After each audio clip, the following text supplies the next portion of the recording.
Before we get to that, though, Eric, we'll start with the 125 with Hildebrandt and Lujan.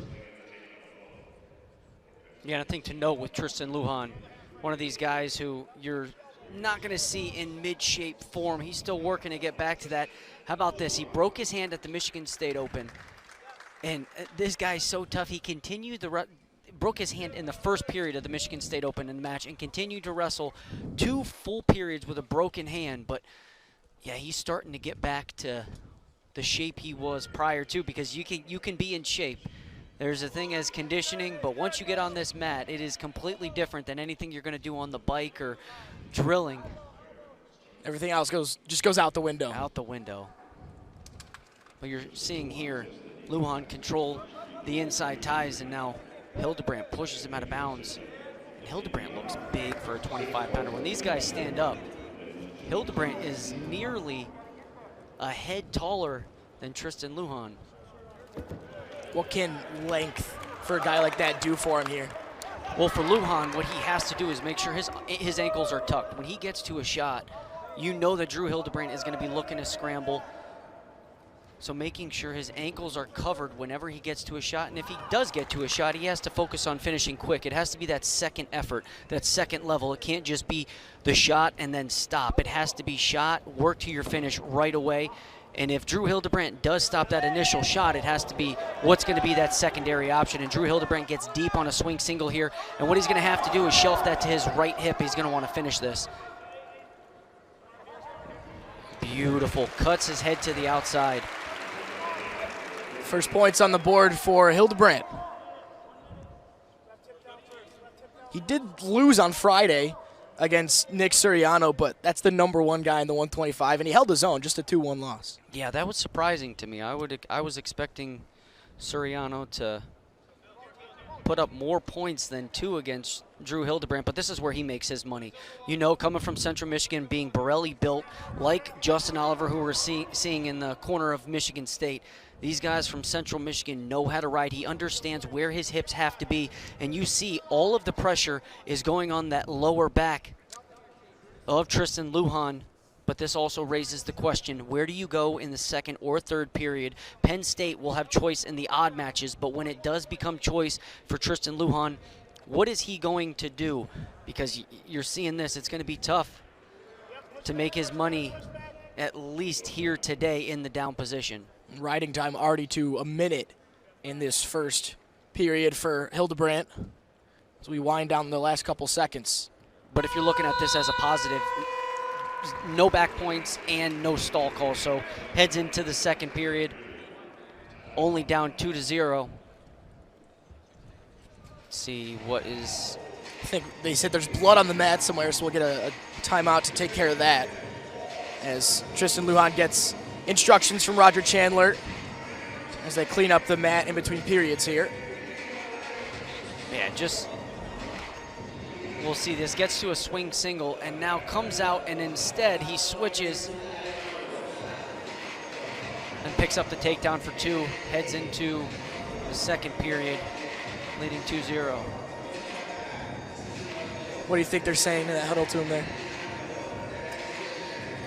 Your offense, what they want to see, and especially in speaking with Chris Williams, he said Lujan can get to his leg attacks. We'd like to see him pull the trigger more, make sure he's forcing his leg attacks. And when he says forcing his leg attacks, he doesn't mean going out there taking ill-advised shots.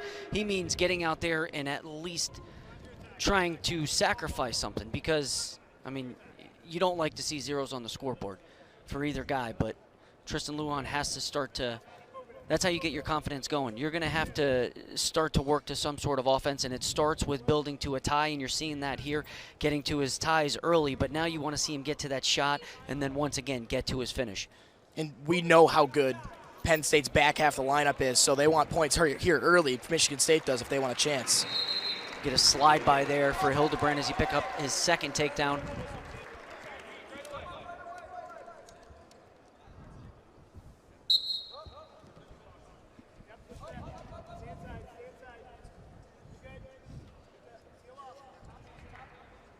And you're seeing that left elbow staying tight, and that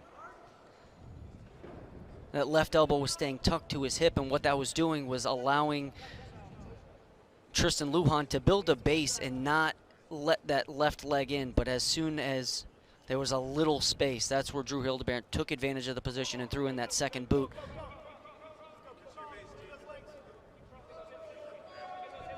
And look at those knees. Those knees are staying pinched together, and what that's doing is you want to build one up at a time to start to build some sort of base. And as soon as he does that, Hildebrandt's throwing that leg in. So what you're seeing Lujan do down there is keep those knees together, and that's keeping his hips flat. And it's one of those things where you're not allowing the knees to come in, or the legs to come in, excuse me, but you're still giving up the riding time. So it's kind of one of those double-edged swords. Yep.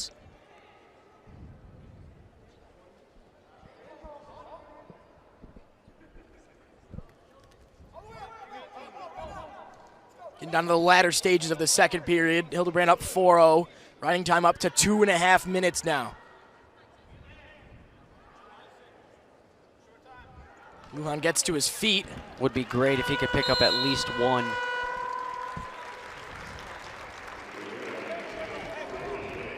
So Red's choice is going to be down, and that'll be Hildebrandt to start period number 2. This has to be a tough ride here.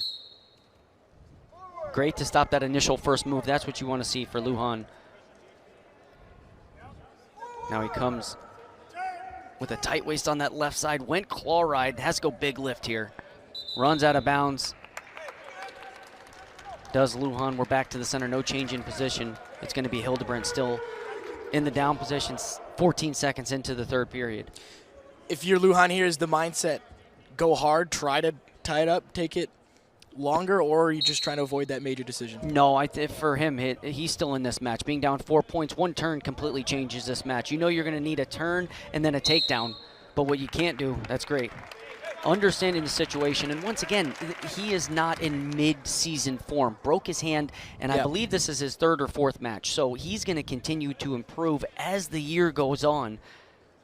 You know, you like to see guys peak towards the end of the season, but for him, it has to be there has to be a sense of urgency because he doesn't have as much time. But then again, there's not as much wear on his body, especially understanding that these Michigan State Spartans wrestled Monday, Friday, and now Sunday. Right. That's 3 Big Ten duels to hold your weight down in 7 days. I've never seen anything like it. So I would just say, first off, props to the Michigan State Spartan coaching staff for keeping these guys not only prepared, but keeping them focused, especially after a great win on Friday night against a top 14 team in the Rutgers Scarlet Knights. And we were talking before we came on the broadcast about how unique that is in college sports and how difficult that is, all the things you have to think about just so you can make weight on game day. Yeah, you know what? And it was put pretty simple from Coach Tom Ryan from the Ohio State Buckeyes, and speaking with him before their duel a couple of weeks ago.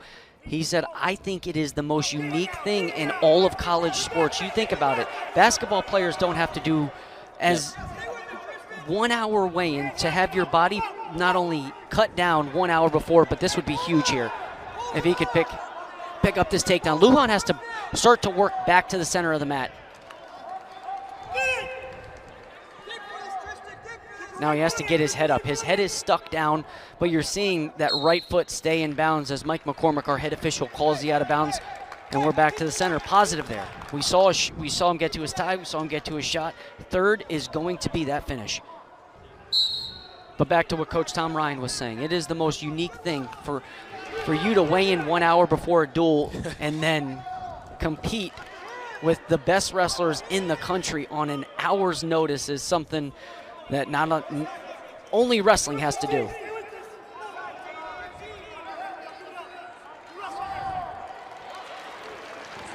And another slide by for Hildebrandt as he not only picks up the takedown, but also gets the major decision. Right. So a 1 point team swing right there. So we wind down and the horn goes. So Hildebrandt a 7-0 win in the first one, or 8. Put another point on the board. So 4 to Penn State after that first match. Already picking up more points than Michigan State would like them to early on. Number 1 in the country, Nick Lee for Penn State, matching up against Matt Santos. And this is another guy. You're going to see Nick Lee continuing to push the pace. He is so aggressive. Realistically, if wrestling could have 100% Nick Lees, that's what it would take to get us to the level of UFC. This is a guy where you could build a program around, build a sport around, because he is exciting to watch. You're not going to see him hang in many positions. If he is going to get to a tie, his main focus is to get to that tie and get to his shot, get to a finish. He's not here to play around. He is here to continue to wrestle for 7 consecutive minutes, and that's the problem. He's never content. No. We saw on Friday he won with a tech fall against Drew Mattin. I don't want to gloss over that one on Friday either, because that was a 1 versus 3 matchup and a 23-point win.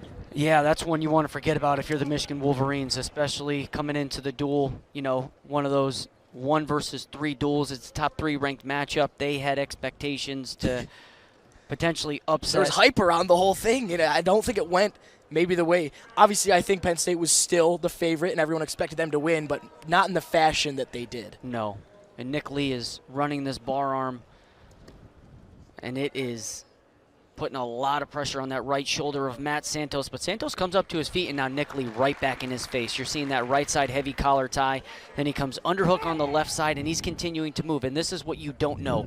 You see the right hand coming, so you try to go right hand inside, and then the left hand is all of a sudden come to an underhook. So you have to be 2 steps ahead of yourself if you're going to be 2 steps ahead of Nick Lee. And that is not an easy thing to do. It's not. It's tiring to wrestle like this. You can prepare yourself for 7 minutes in the room, but you're never going to be able to prepare yourself for a guy like Nick Lee. But Matt Santos, I mean, he's another guy, and this is the thing. When I asked Coach Chris Williams earlier today, when he said that Jordan Hamden, the redshirt sophomore, will not be in the lineup. We're actually going to throw in Matt Santos. And I said, well, what's the reasoning behind throwing in Santos over Hamden? As we see Nick Lee pick up another takedown. And he said, these guys, I don't want to use the word equal because that sets the wrong tone for it. But what he said was, these guys both give us something different. And for Matt Santos, he's an older, more experienced guy than the sophomore. He's a graduate senior, and he understands hand fighting a little better than Jordan Hamden, and Jordan Hamden's eventually going to get there. But for this matchup tonight, we feel that Matt Santos would be a better fit against Nick Lee because of his understanding of hand fighting. So 4-1 at the end of that first period. Santos, you can sort of see that experience coming through, and it's going to take a lot of it to wrestle a guy like Nick Lee. And 4-1 down against number 1 seed. You say maybe he's still in it, but a lot of work to be done if he wants to even get any closer than 3 points at the end of this.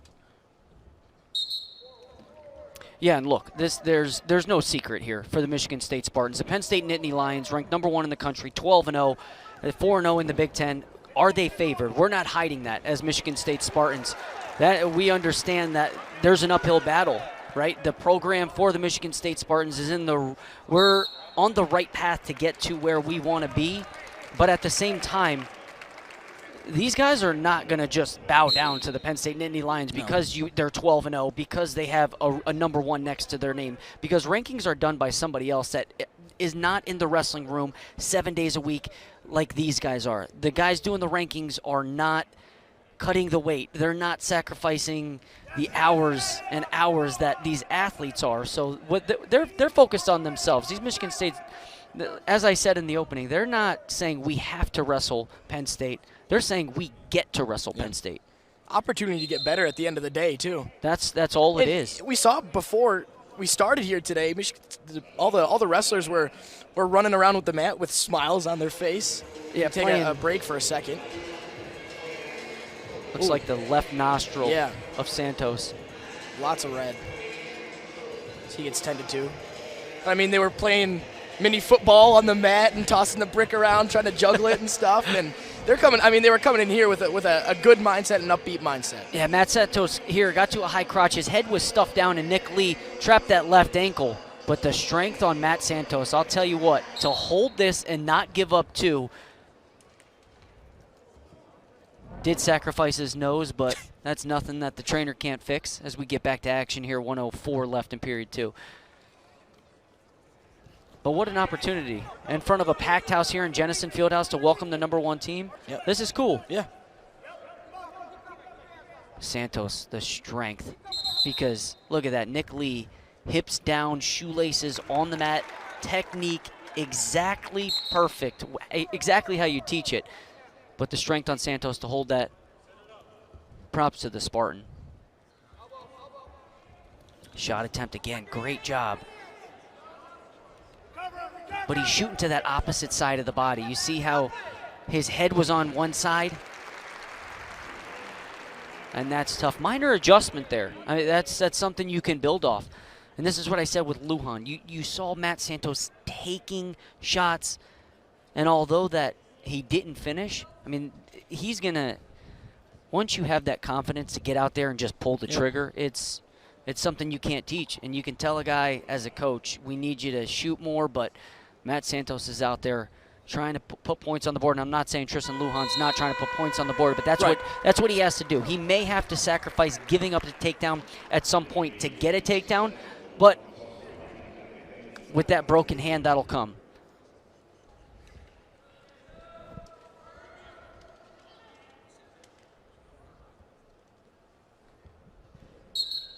Two minutes left to go.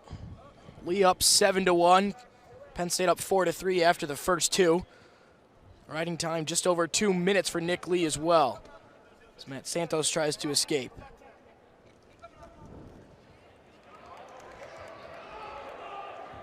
And Santos has to continue to fight that little. Oh, he turns the opposite way and is giving up near fall. He fought as hard as he could. That was just Nick Lee with leverage on that shoulder. And at that point, you either give up your season and continue to try and fight that shoulder down, or just give up the 2 for the near fall. Great for the Spartan to get out of there, only giving up 2. But Nick Lee now leads 9-1 and has a cross wrist again, looking for more near fall. Santos fighting that left hip down, and it's just not enough as he rolls through 2 additional back points. And that's where you would like to see Santos slide that knee, that left knee up, and work to build a base. You can just see him fighting. He's fighting. Matt Santos is out there, and I'll tell you what, when the Michigan State coaching staff said they have a problem on their hands at 141 trying to figure out who do you put, Hamden or Matt Santos, both are viable options, but the showing from Santos here against a guy like Nick Lee is something you can build on. Looking out there, taking risks, fighting as hard as he can for his brothers. And the most impressive thing about this Michigan State team all season is their willingness to fight for their brothers. We talk about Brad Wilton, that guy at 285 pounds coming into this thing weighing 207 pounds, picking up match-deciding victories against Lockhaven, match-deciding victories against Indiana. Undersized, but what he lacks in size, he makes up for in heart. That's just a testament to this team, fighting for each other. So Nick Lee takes that one. Major decision, as good as advertised. Matt Santos put up a good fight, but Nick Lee has that #1 next to his name for a reason.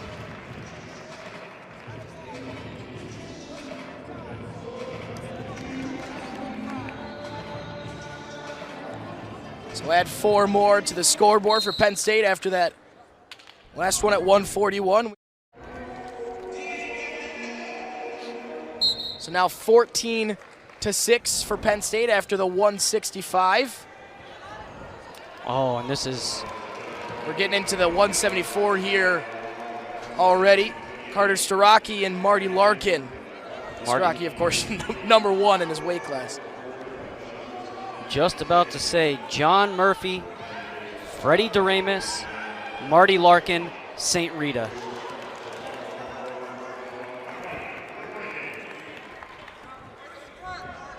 But Marty Larkin, not giving up. So it'll be 6-0 after that cradle. And now look at this, Marty Larkin with 2 on Carter Starocci. Jeez, I don't think we expected that. At least not this early.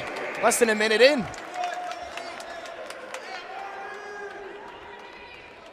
Did they not have near fall? I don't think so. Unless they're coming over now and checking with the scores table.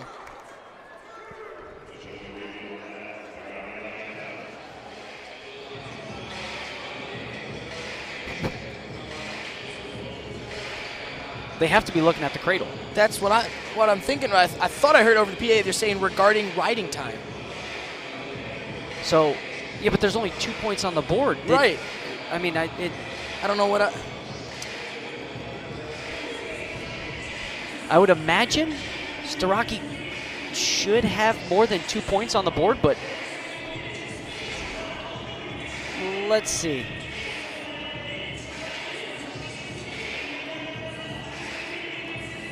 So Marty Larkin fixes his headgear, and then Starocci throws in the right boot.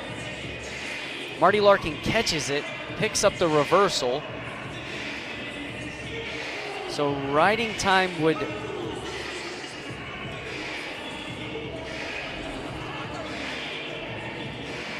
So that was where Larkin got 2, right? That was the reversal. So they're giving Starocci the 2 for the takedown, no points for the near fall with the cradle, which if you're a Michigan State fan, clearly not any back points. If you're a Penn State fan, give me 4. And then Marty Larkin with the reversal. So riding time sits at 15 seconds as we speak, but if you heard that that's what they're looking to fix. I thought that's what I heard over the PA. An impressive start either way, though, from Marty Larkin getting those 2 points. I know that Starocci, he gave up 2 on Friday in a 3-2 win over number 6, Logan Massa. Going against an unranked opponent this time, as our officials today, Mike McCormick on the near side, Troy Bowe just behind him in the glasses, checking out the review from the first minute of this first period in the 174.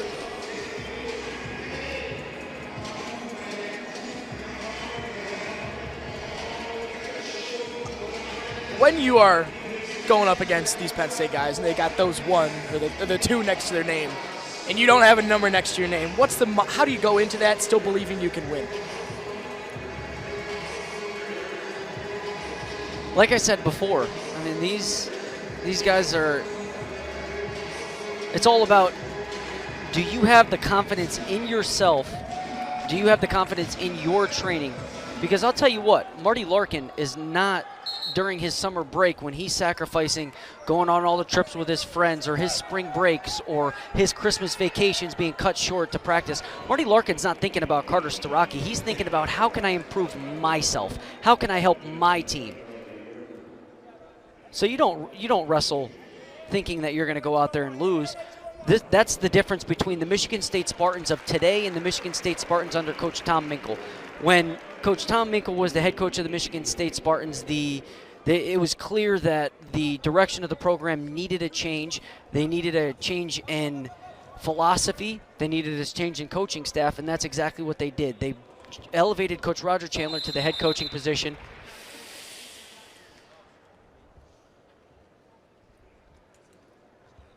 What did he hurt there? That's his knee. It looked like Starocci. And this is nothing, I'm not saying Starocci did this on purpose. He absolutely did not. 0% chance of that. But when he was riding on top and had that left ankle pulled out, sometimes that knee goes along with it. And anytime it comes out towards the hip, referees need to stop it. And nothing that, make it as clear as possible, nothing that Mike McCormick or Carter Starocci could have done.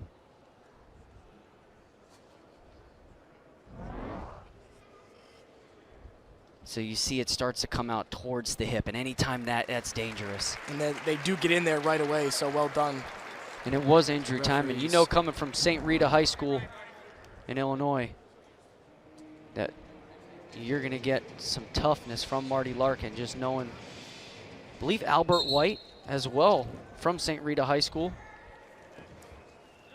And now Starocci sits, and this is where Chase Aldate also picked up a reversible. Marty Larkin doing a good job riding, now throws in that left boot. We talked about the... Now Starocci goes back to that toe, and this is... Look at his movement on top, or excuse me, on bottom. So smooth. So smooth. And it was all with the intent to create some hip separation. So Starocci, there's a reason that he has a 1 next to his name. Like I said, it takes 3 positions, neutral, top, and bottom. And a lot of people don't put emphasis on the bottom position because it's not flashy. You're not going to build a sport of wrestling from wrestling on bottom, but you need it to win NCAA titles, and you're seeing why Carter Starocci's an NCAA champion. Looks like we're going to get 4. So after that review, they did leave the score the same. Obviously, it's changed since then, 11-3 now for Starocci in the last 30 seconds of this first period.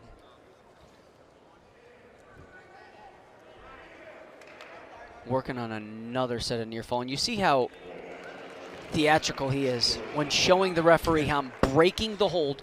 So he broke the hold, which in turn gave him 4 more near fall and then came right back to it. Wow, a lot of 15 points through 1 for Starocci. Yeah, and this is all just, you see how he's showing the referee, hey, I broke the move from the top position, but in reality, is he really breaking the move if he has? That's something that I would be curious if there's ever a discussion, because he still had that hip locked out, and he did break the upper body, but never broke the lower body.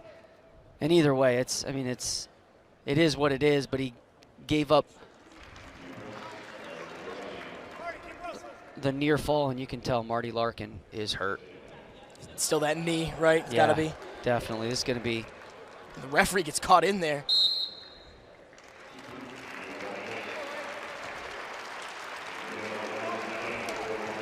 The match of the duel. Cradle locked up, but Starocci doesn't know where no clue where he is, and Mike McCormick lost himself as well, but now Here Layne we Malczewski. go. This is the one we said keep your eye on today, the 184.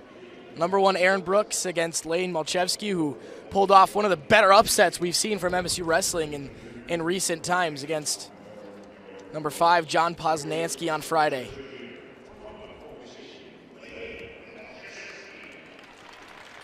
Yeah, Malczewski's going to have to be comfortable here. Aaron Brooks is going to take away his space. He's going to dictate the pace of this match. He's a guy who has not only Big Ten experience, not only NCAA experience, but he's done it all on the world level. He is a world champion, is Aaron Brooks. So he has been coached by the best coaches. He's had the best workout partners in the world. This is not just for the Big Ten Conference. When you look over and you see the likes of Cael Sanderson, understanding that he has Olympic champion David Taylor in the room. He has Olympic champion Kyle Snyder in the room. Olympic champion Jake Varner in the room. But this is an opportunity for Layne Malczewski to see what wrestling's best has to offer. And I touched on it in the opening. When I was talking to Coach Goodale the other day, he said, Eric, I could tell you on the record, you know what? I can even tell you off the record. It doesn't matter. Aaron Brooks, to me, is the most complete wrestler pound for pound in the country. And when you think of that, you look at Minnesota having Olympic champion Gable Steveson, who knocked off 3-time world champion and 2-time Olympic medalist Geno Petriashvili, one of the most dominant heavyweights in recent memory, to win an Olympic title. You have a guy like that in the same conference, yet there are Big Ten coaches pointing to this guy right here that we're watching with the Penn State singlet on as the nation's top pound-for-pound wrestler. And Layne Malczewski doing a great job here. 2 minutes into this period, keeping it 0-0.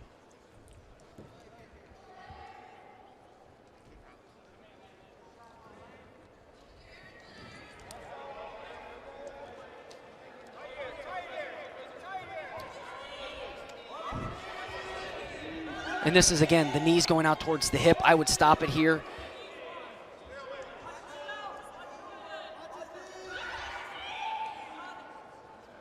Yeah, and it's concerning. Everyone else is saying watch the knee, but Aaron Brooks is smart here, and this is what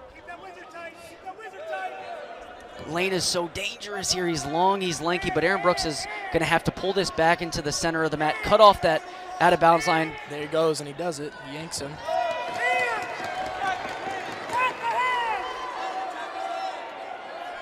What they're saying trap his hands? They're saying attack the hands. So what they want is for Layne Malczewski, and we saw this earlier with Brady Berge picking up a takedown against Fish late to end the period. I'll tell you what, if he can get through 4 seconds, this is great job by Layne Malczewski. That's a performance from Malczewski there. Big for Layne Malczewski to get out of the period even. Zeros on the board after 1 period between these two.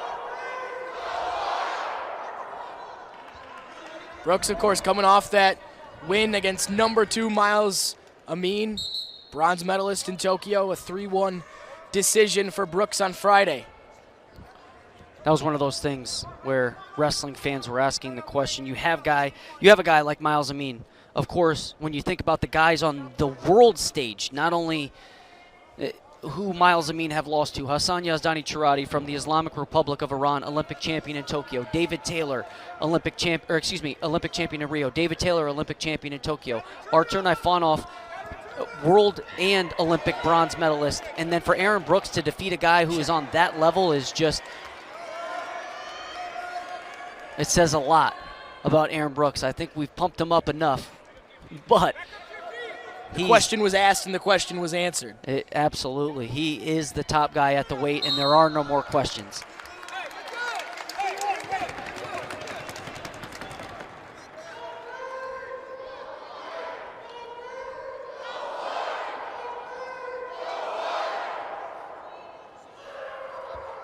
Go green, go white. The chance here in Jenison.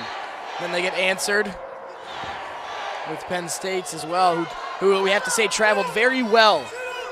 He's doing a great job. He has to sit Aaron Brooks to that left hip, and now he has to be cautious of what Aaron Brooks is going to do in that. Oh, this could be trouble for Aaron Brooks. I think Malczewski's in a better position here to finish, at least get a reversal, get one here. Now he's going to have to duck it. He's going to have to go head underneath that left leg. So Malczewski has to put all his pressure, but the riding time is continuing to build in favor of Aaron Brooks, and Brooks is going to build his hips back up, and Layne just bellies down. But Brooks looking to work on top, has that wing on the left side. And this is one of those matches where stallings could come into play. I'd like to see Malczewski crawl those fingers forward, but Brooks, that's a vet move right there. You saw him bring that left knee to the wrist of Malczewski's, to the left wrist of Malczewski, and he inched it in. And what that did was allowed him to bring that bar a little closer to the hip. But either way, 2 minutes of riding time. Yep. And that could definitely come into play the way we're at right now. So 0-0 after 2, just 2 minutes left to go. Malczewski holding his own, but that riding time could be big. Yeah, what you can't do here if you're Layne, you understand, give up the escape rather than a reversal. So 1 is going to be more important than 2, and Layne likes to ride legs, and it gets dangerous here. This is what I was going to say. I don't know if I'd like him riding legs. I think I'd put him on our feet and work to get a takedown here. This is going to be a stalemate. We're going to go back. No change in position. You think he's worried about trying to get that riding time down? Yeah, I don't think he's going to get the 42 seconds on Aaron Brooks. I think if anything, it's more about keeping the weight on the hands for Aaron Brooks. And if you do give up anything, it has to be the escape. And he does that, and now Malczewski lackadaisical incoming, but Aaron Brooks right back, and he turned an escape into 3 points. When you can immediately get to your offense right off an escape, it's a game changer.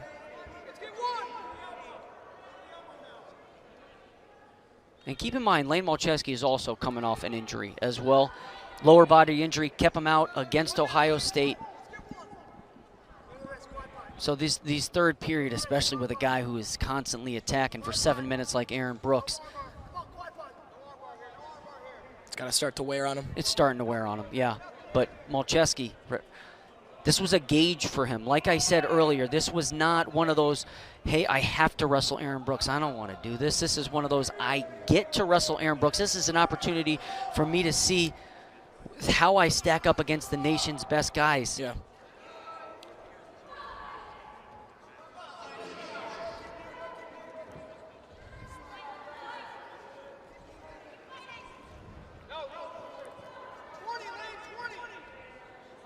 And if he can go 1-1 on the weekend against top 5 guys, and the loss is a pretty respectable one. Yeah, curious how the rankings are going to look. Where do you put Malczewski after pinning John Poznanski and going 4-0 against Aaron Brooks, especially after Brooks is coming off a weekend. I mean, he beat John Poznanski last week 10-2, so major decision there, and then just beat Miles Amin. So things are looking up if they weren't already. Got a win 12-4 against number 12, Greg Bulsack on Friday. He's taking on number 2, Max Dean. And how about that win against Bulsack on Friday night? Down 4-3, or was it 3-2, heading into period number 3. Picks up a takedown, picks up 4 near fall, and then like we saw with Starocci, allows Bulsack to belly down, shows the referee, they give the 4, and then he goes right back to it. So in a span of 20 seconds, he went from being down 3-2 to being up. Was it 12-3 at that point? It was pretty impressive. Yeah, and ended up picking up the major decision for the Spartans.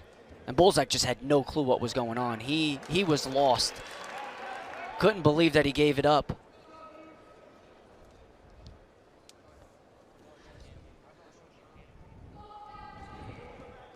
Dean went to OT on Friday against number 8, Patrick Brucky. Won it with a takedown, 6-4. Yeah, and interesting to note about Max Dean, he actually grew up in East Lansing. Max Dean's father, Dave Dean, was the former assistant coach here at Michigan State before heading on over to the Lowell Red Arrows to build a dynasty for that program.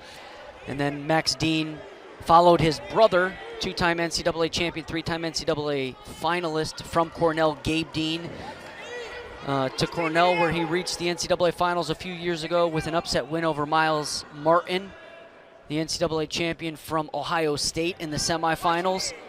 Look at this. Watch this knee. Cam Caffey put himself here, but also that's dangerous.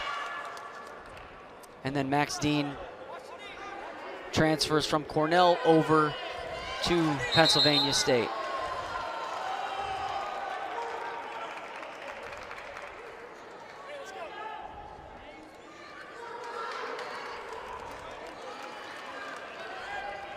I mean, what would the lineup look like if Max Dean was here at Michigan State? That would have been something. You would have, I think at that point, you would have had potentially, how this is something to think about. Obviously with the ties, I don't think Max Dean would have ended up at Michigan State, but I'm saying, hypothetically, you would drop Layne Malczewski from 84 to 74. You would drop Cam Caffey from 97 down to 84, and then this is where you would fit in Max Dean. And then you put Michigan. And that's a back half of a lineup. Yeah. And it's amazing. I don't think we can understate what these Michigan State Spartans have done this season. You keep in mind at 65, where you have Caleb Fish at now, or 74, either one of those, you would have inserted Jake Tucker, who was an NCAA qualifier for the Michigan State Spartans, came back for an additional year, but ended up tearing his pectoral muscle. So that's at 65 or 74. And then at heavyweight, Christian Rebataro tears his UCL, has Tommy John surgery. So you're taking out 20% of your starting lineup, and the Michigan State Spartans are 8-1 on the season, 3-1 in the Big Ten, with back-to-back, not back-to-back wins, but over the last week, 2 wins, a win over Purdue, who was ranked, and a win over Rutgers. So a pair of ranked wins in the last 7 days. It's just amazing what this Spartan coaching staff has done, especially this year, given 20% of their lineup is out. I think Friday was like a really interesting, stepping stone along the way. It almost felt like a heat check You know, we saw that they could get a ranked win on the road, but maybe that was a fluke. Friday, I think, proved that it wasn't a fluke and that this team is here for real. And Caffey's so difficult to finish on. And this is where he could go big. And again, Max Dean, they got to hit him for stalling. No. I mean, that's a stall call 7 days a week. I think he made his way out of the ring as quick as possible. As quick as possible. Caffey going right after it again.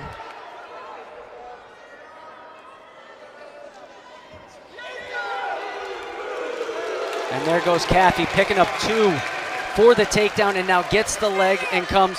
And this is where he scored the back points. That's near fall 1. Oh, as close as you can get. And that's exactly what happened Friday night with Bulzak. This is where he picked up, went double boots. And it just kept snowballing on top of each other. Yes. The points just kept coming.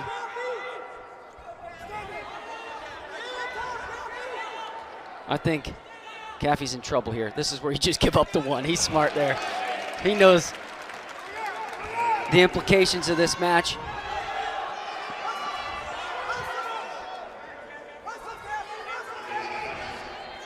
They're working the edge right here. They are. And this is where Caffey has to get off his knees. You're seeing Max Dean come up to his feet, and Caffey's working off his knees, go out of bounds, continued action. We go back to the center.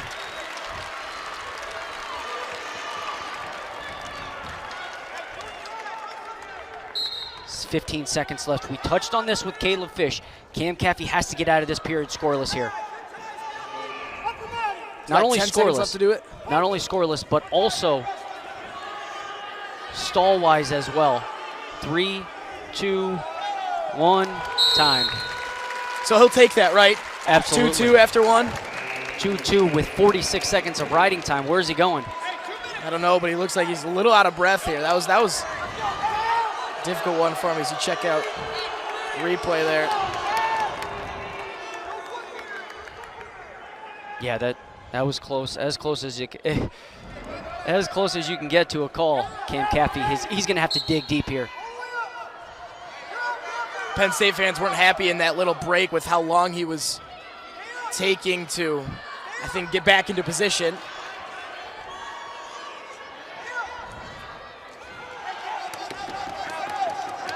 And Max Dean's a vet. He's going to stay low. And this is the thing, is he doesn't have to do anything. Right? Max Dean just has to stay on top and ride. And now Max Dean is high. I think Caffey's going to use this to kind of we saw that he was a little gassed, and you're seeing, I think he's going to stay down here for a little bit, and you're going to see an explosive Caffey. Right at the edge here again.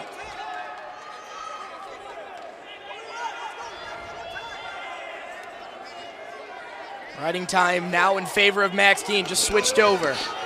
1 minute left to go in the third.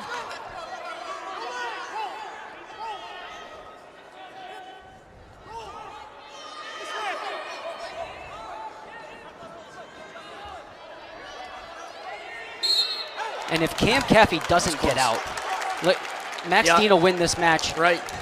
By riding time. It's going to be 3 or 4 seconds.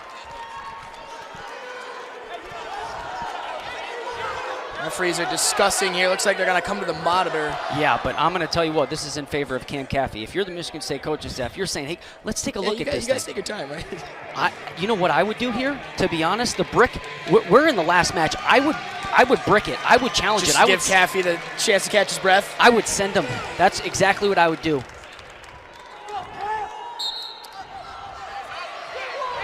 He's up.